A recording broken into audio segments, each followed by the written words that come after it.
여러분들 손을 뒷목에 대고 살살 움직이면서 주름이 있는지 살펴보세요. 혹은 다른 사람에게 내 뒷목에 주름이 있는지 봐달라고 해보세요. 이 사진처럼 초반에 희미하게 보이는 듯 하다가 자세가 지속적으로 좋지 못하면 이런 모양으로 진하게 변합니다. 흔히 거북목인 분들의 경우나 목이 좋지 못하는 분들의 경우 뒷목이나 이 옆목 쪽에 주름이 많이 잡힙니다. 고개가 앞으로 나오면 시야가 아래로 떨어집니다. 그럴 때 자체적으로 보정하기 위해서 고개를 들거든요. 그럼 뒷목에 주름이 잡히죠. 그리고 고개가 앞으로 나온 분들은 나와 있는 목에 적응해 있어요. 근데 누울 때는 중력 때문에 조금 뒤로 제쳐지거나 혹은 누워있는 게 불편하다 보니까 고개를 옆으로 돌리고 주무십니다. 혹은 새우잠을 자기도 해요. 그러면서 옆목이나 뒷목 쪽에 주름이 나오는 거죠. 물론 목 앞에 있는 주름들은 노화로 인해서 탄력성이 떨어지면서 나온다고 하죠. 여성분들이 앞목 주름에 많이 신경을 씁니다. 반면 목 뒷목이나 옆목 쪽 주름은 크게 신경 쓰지 않아요. 목은 지방층이 얇고 피지선이 적기 때문에 건조하기 쉽고 움직임이 많다 보니까 주름이 생기기 쉬운 곳입니다. 물론 이렇게 회전할 때 잠깐 나오는 주름은 누구나 다 있어요. 제가 말하는 주름이라는 건 아까 보여드렸던 이 사진들처럼 쉬고 있을 때도 잡혀있는 주름을 말합니다. 자, 다시 목 뒤쪽이나 옆쪽에 주름이 많이 잡히게 되는 동작이나 습관은 어떤 게 있을까요? 피부 질환의 경우는 제외하고 살이 찌면서 접히는 경우도 있겠고 경추의 과운동성 때문에 생기는 가능성도 있습니다. 하지만 일반적으로 생기는 가로 형태의 목 주름은 근육 운동에 따라 생기는 것으로 잘못된 생활 습관으로 생기는 게 그 원인입니다. 첫 번째는 엎드려서 핸드폰이나 책을 읽는 분들, 엎드려 있다 보면 눈이 땅바닥으로 가기 때문에 불편하겠죠? 그럼 이렇게 고개를 올려서 책을 보거나 핸드폰을 보게 됩니다. 이 과정에서 뒷목이 과도하게 꺾여요.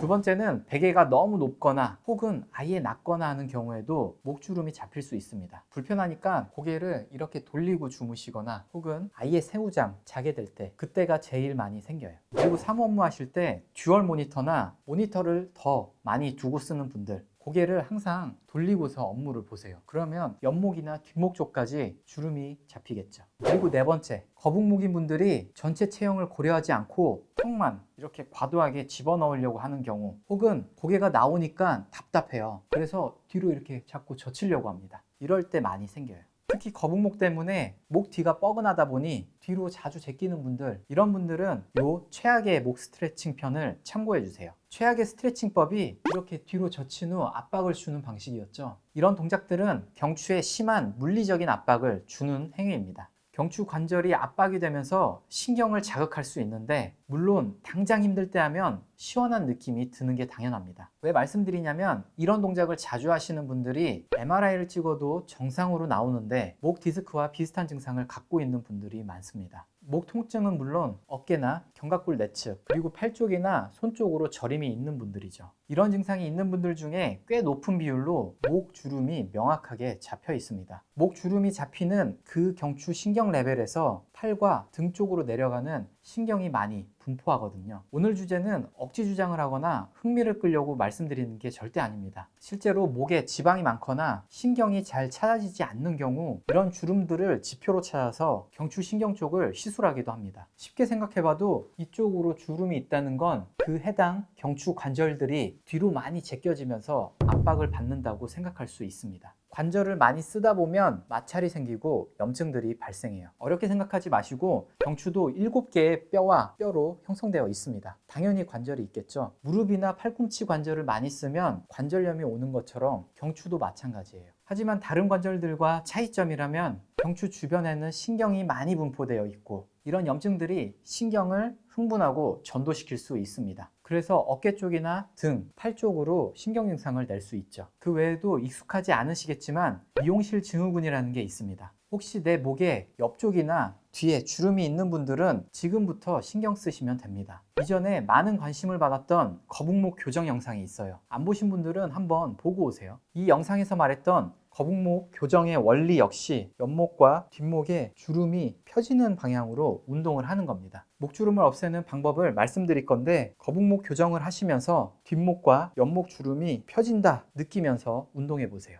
이 주름을 펴진다고 인식하고 하시면 좀 더 잘하실 수 있습니다. 이 방법에 대해서 더 자세하게 알고 싶으면 영상을 참고해 주세요. 지금까지 페인랩이었습니다.